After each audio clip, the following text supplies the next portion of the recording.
How to fix ChatGPT unknown error occurred when uploading files. Let's get started. For that, first of all, open up your web browser. Then tap on the three dot icon. Scroll below, tap on Settings. Inside Settings, simply tap on Privacy and Security. Now tap on Third-party cookies. Scroll below, tap on See All Site Data and Permissions. Then in the search bar, simply search for ChatGPT.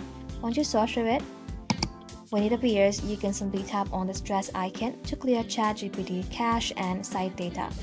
After clearing the cache, scroll below, then tap on About Chrome.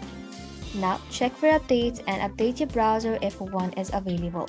Once the update finishes, you can simply click on Relaunch.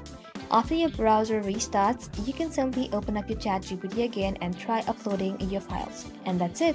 Thank you all for watching. If this video was helpful, consider subscribing to our channel and liking this video.